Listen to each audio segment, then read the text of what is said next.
I packed my suitcase 3 weeks before the wedding. That probably sounds ridiculous. 3 weeks is a long time to have a bag sitting in the corner of your bedroom, half-zipped, waiting. But I wanted to be ready. I wanted to feel ready. My son was getting married, and I hadn't seen him in 14 months. And I kept opening that suitcase just to look at the dress I'd bought, dusty rose, knee-length, with a little jacket that the woman at the shop said made me look like I belonged at a garden party. I believed her. I needed to believe someone. My son's name is Derek. He's 38 years old. He teaches high school history in Portland, Oregon, and he has his father's jaw and his grandmother's stubbornness and a laugh that I used to be able to hear from 2 rooms away when he was a teenager. I live in Savannah, Georgia. We're not close in miles. We haven't always been close in other ways either, but I thought we were getting better. I thought this wedding was proof of that. His fiance's name is Claudine. I'd met her twice, once at Thanksgiving 2 years ago, briefly, and once over a video call that lasted maybe 20 minutes before Derek said they had dinner reservations. She seemed pleasant enough, organized, the kind of woman who responds to texts immediately and uses a planner with color-coded tabs. I told myself I just needed more time with her. I told myself the wedding would be that time. Derek called me in January. "Mom," he said, "we want you at the rehearsal dinner. We want you in the front row. You're going to love the venue." I wrote it down, front row. I even circled it. The wedding was in late April, on a Saturday, at a vineyard outside Portland. I flew in on the Thursday before, because Derek said the rehearsal dinner was Friday evening, and I shouldn't rush. I should come early. We'd have time together before everything got hectic. His exact words were, "Come early, Mom. We want you there for the whole thing." So I came early.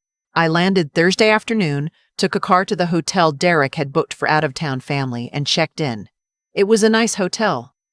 Clean room, a window that faced a courtyard with flowering trees, a little card on the pillow that said, "Welcome, wedding guests." I sat on the edge of the bed in my travel clothes, and I felt something loosen in my chest, something I hadn't realized I'd been holding. I texted Derek, "Just landed, at the hotel, so excited, love you." He replied 4 hours later. "Great, see you tomorrow." That was fine. He was busy. There were a million things to coordinate before a wedding. I understood that. I went to the hotel restaurant alone for dinner, ordered salmon and a glass of white wine, and watched a couple at the next table argue quietly about whether they'd remembered to bring the card for the gift. I smiled at my plate. I was happy. I was genuinely, carefully happy, and I didn't want to disturb it. Friday came. Derek had said the rehearsal dinner started at 7. He hadn't said where I should be before that, so I assumed we'd figure it out. Maybe lunch, maybe just meeting up at the venue early. I texted him at 10 in the morning. "Good morning. What time should I head over today?" He didn't answer until 2 in the afternoon. "Hey, Mom, tonight is really just for the wedding party. It's pretty small, but you're at the welcome dinner on Saturday before the ceremony. That's more for family." I read that 3 times. I sat in the chair by the window and I read it 3 times. And each time I read it, I understood it a little more clearly, and I wished I understood it a little less. The rehearsal dinner. The one he'd called me early for. The one he'd said. I went back and checked my notes because, yes, I take notes. I'm 64 years old and I take notes about things my son tells me because otherwise I second-guess myself. The one he'd described as, "We want you there for the whole thing." That dinner was only for the wedding party. And I was not in the wedding party. I texted back, "Oh, I thought I'd be at the rehearsal dinner. You mentioned it in January." He said, "Mom, the wedding party is really small. It's just Claudine's sisters and my groomsmen." I didn't want to make it complicated. I stared at the flowering trees out the window for a long time. Then I typed, "Of course. No worries at all. See you tomorrow." I put the phone face down on the nightstand and I sat very still. I want to be honest about what that moment felt like, because I think there's a tendency, especially for mothers of a certain age, to smooth things over so quickly that we don't even let ourselves feel what just happened. We rushed too. It's fine before we've even finished processing that hurt. So I'm going to be honest, it felt like the floor had shifted, not collapsed, just shifted. Like I'd been walking confidently towards something, and the thing had moved 2 steps to the left without telling me. I had flown across the country. I had packed that suitcase 3 weeks early. I had that dress with the little jacket, and I was going to spend Friday evening alone in a hotel room while my son rehearsed his wedding 45 minutes away. I ordered room service. I watched a documentary about national parks. I went to bed at 9:30. Saturday morning, I put on the dress. I did my hair the way I'd practiced at home. My neighbor Bet had helped me figure out a style that would hold in the Oregon humidity. And I put on the pearl earrings that had been my mother's, and I looked at myself in the mirror for a while. I looked like a mother of the groom. I looked like someone who belonged at this wedding. The welcome dinner was at noon, an hour before the ceremony. It was held in a barn on the vineyard property, which had been decorated beautifully. White flowers everywhere, long wooden tables, candles even though it was midday. I arrived a little early, which is my habit, and a young woman with a clipboard directed me to my seat. I was at table 7. Table 7 was in the back of the barn, near the door to the catering kitchen. There were 6 people at my table. Me, a couple who turned out to be the groom's college roommate and his wife, a great aunt of Claudine's who was hard of hearing and kept asking me to repeat myself, and 2 empty seats that stayed empty through the whole dinner because apparently whoever they'd been assigned to hadn't come. I looked toward the front of the barn. There were 2 long tables at the front, close to the small stage where the officiant would stand. One of them held Derek and Claudine, glowing, laughing, leaning into each other. The other held Claudine's parents, her 2 sisters, her grandmother. Her grandmother, a small woman in lavender who I would later learn had flown in from Miami, was seated in the first chair on the left side of the table, right at the front, where you could see everything and everyone could see you. I had been told in January that I would be in the front row. I sat at table 7 and I ate the salad, and I smiled at the college roommate and his wife when they introduced themselves, and I told the great aunt 3 times that my name was Nora, Nora, like the name. And I watched my son get up and give a toast, where he talked about how Claudine's family had welcomed him so completely that he finally understood what it meant to feel like he truly belonged somewhere. That last part wasn't meant the way it landed. I know that. I've thought about it many times, and I genuinely believe he wasn't trying to say anything about me. But I was sitting at table 7 near the catering kitchen, and I was hearing it, and it landed the way it landed. The ceremony was beautiful. I'll say that without any bitterness, because it's true, and because I was there and I saw it. Derek cried when Claudine came down the aisle. He pressed his lips together and blinked fast, and then he just let the tears happen. And I thought, I made that man. He came from me, and he is standing there, crying in the best possible way, because he found someone he loves. And I cried too in my seat in the 4th row. Not the front row, but close enough that I could see his face. And those tears were real.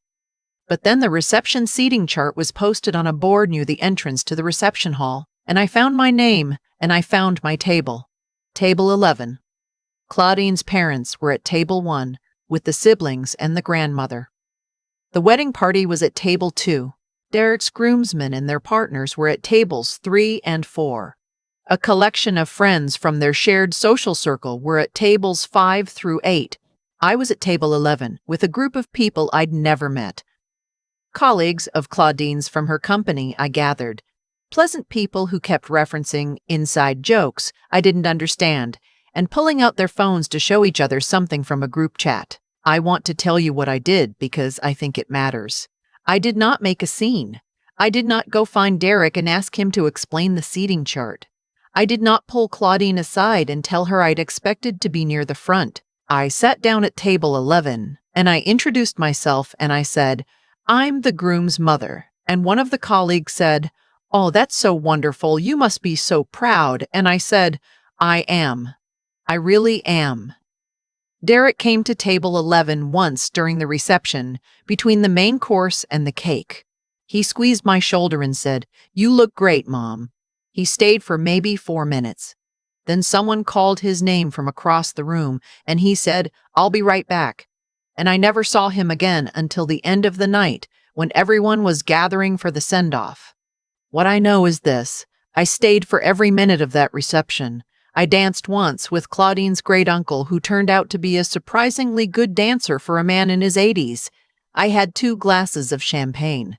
I made conversation with the colleagues, and I learned that one of them had grown up in Savannah, and we talked about that for a while, and it was genuinely nice, that conversation, in the way that unexpected things can be nice when you let them. I did not tell anyone at table 11 that I had been told I'd sit in the front row. I did not tell anyone that I'd packed my bag 3 weeks early. I kept those things inside, where they belonged, where they'd been building quietly all day like water finding its level. I left before the send-off. I went back to the hotel and I took off the dusty rose dress and I hung it carefully because it was a good dress and it deserved to be hung, and I sat on the edge of the bed in the same spot I'd sat on Thursday when I'd felt something loosen in my chest. This time, nothing was loose. Everything felt very tight and very still. I thought about calling my friend back home. Her name is Wren. She's known me for 30 years, and she has very little patience for self-pity and a great deal of patience for the truth. But it was late. And I didn't know yet what the truth was. I just knew that something had happened, and I needed to understand it before I could explain it to anyone. I flew home Sunday morning. Derek texted me that afternoon, "Thanks for coming, Mom." It meant a lot. I looked at that for a long time. It meant a lot. Not, "I'm sorry we didn't get more time together." Not, "I felt bad about the seating."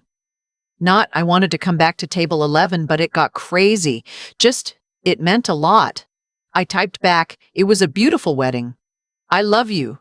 Then I put my phone down and I went and sat in the garden, where I have a bench under an old oak tree that my husband built before he died, and I just sat there. The afternoon was warm the way Savannah afternoons are warm, heavy, and golden, and the oak made that particular sound it makes when there's a small wind, and I let myself feel the whole day. All of it. The table 7 salad, and the ceremony tears, and the 4 minutes, and the dusty rose dress hung up in the hotel closet. I let myself feel it. And then I let myself be angry, because I deserve to be angry. And then, and this is the part I want you to hear, I let myself be clear. There are things I had been giving Derek that had been convenient for him to receive without having to give much back. I'm not talking about love. Love is different. Love is not a transaction, and I won't ever treat it like one, but there are other things. The financial help with the down payment on his house, the offer I'd made the previous year to help with the wedding costs, the standing offer I'd been making for 3 years to fly out to Portland anytime he and Claudine wanted, anytime, whatever was convenient for them. I had been making myself very available and very flexible and very easy to overlook. I called my attorney that week, not to punish Derek. I want to be careful about that because I know how it sounds and it's not what it was. I called her because I wanted to look at my own finances clearly, without sentiment, and understand what I was giving and why, and whether the why still made sense. It turns out it didn't, quite. I made some adjustments. I also started saying no to things I'd been saying yes to, out of fear that no would mean losing him. A trip to Portland that was described as a good time to come help paint the new guest room. A loan that was framed as temporary, but that I'd stopped believing in. Small things, mostly, but they added up to something. And then, about 6 weeks after the wedding, I got a call. Not from Derek. From my nephew, my brother's son, a young man named Joel who lives in Asheville and who has always been quietly, dependably kind. He was calling because he'd heard from my brother that I'd been to the wedding and come back looking, in my brother's words, like someone who needed to be checked on. Joel said he was going to be driving through Savannah in 2 weeks and could he stop and stay a few nights. He stayed 4 nights. He ate dinner at my table every night, and asked me questions about my life. Not politely, not the way people ask questions when they're waiting for their turn to talk, but the way people ask when they actually want to know. He asked about my husband, who has been gone 11 years. He asked about the garden. He asked me what I'd wanted to be when I was young, before I was anyone's wife or mother. I told him I'd wanted to be a botanist. I'd never told anyone that. I'd thought it was too small a thing to say out loud. He said, "It's not too late, you know. Not for the interest, anyway." I thought about that for a long time after he left. I still think about it. I have not had a big dramatic conversation with Derek about the wedding. I'm not sure I will. Some things don't need to become confrontations to be resolved. Sometimes what needs to happen is quieter and more internal. What I've resolved inside myself is this: I am done arranging my life around the hope of being included. I am done holding space at the center of my own story for people who keep placing me at table 11. I love my son. I will always love my son. If he calls, I answer. If he needs something I can genuinely give, I give it. But I have stopped flying across the country 3 weeks early in my heart. I have stopped packing that suitcase before the invitation has even made clear that there's a seat for me. Last month, I signed up for a class at the Botanical Garden here in Savannah. It's a 4-week course on native plants and soil composition. And it meets on Saturday mornings, and there are 11 other people in it, and none of them are my children, and none of them are performing anything for anyone. We just talk about plants. We dig in the dirt. Last Saturday, the instructor held up a cutting from a laurel oak and talked about how some trees adapt to low light conditions over years and years, growing sideways and at odd angles toward whatever sun they can find. She said, "They don't wait for the light to come to them. They find it themselves." I wrote that down, not because it was about me, just because it was true, and true things deserve to be written down. And I have lived long enough to know the difference between a lesson and a coincidence. And sometimes they look exactly the same. I'm still here. I'm still in the dusty rose dress, in a manner of speaking, still someone's mother, still someone who shows up, still someone who cried real tears at a wedding because the love in the room was real, even when the seating chart was wrong. But I know now where I sit, and it is not at anyone else's table 11. I've thought a lot about what I could have done differently. Not in a punishing way, I'm past that. But in the honest, clear-eyed way that you can only manage once enough time has passed and the sting has settled into something quieter. And what I keep coming back to is this: the seating chart didn't hurt me, the pattern behind it did. Derek didn't put me at table 11 because he's a cruel person. He put me at table 11 because I had spent years making it easy for him not to think carefully about where I belonged. I said yes when I meant maybe. I called back within the hour when he took 4 days. I offered the down payment help before he asked. I made myself so frictionless, so accommodating, that I became the kind of presence you don't have to consider. Because she'll be fine. She always is. She never makes it a thing. That's not his failure alone. That's also mine. There's something that happens when you love someone without conditions and they, not maliciously, just gradually, start to treat that love like a given, like weather, like a utility that runs quietly in the background and doesn't require attention until it stops working.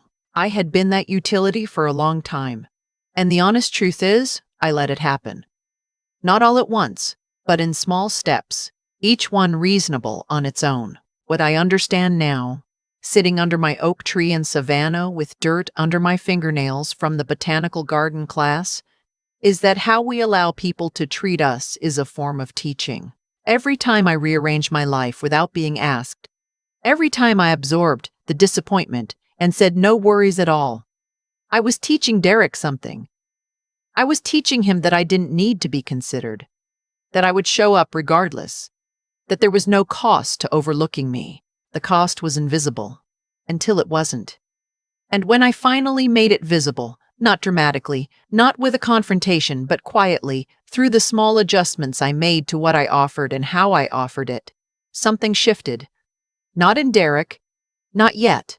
Maybe not ever in the ways I'd hope, but in me. The shift was in me.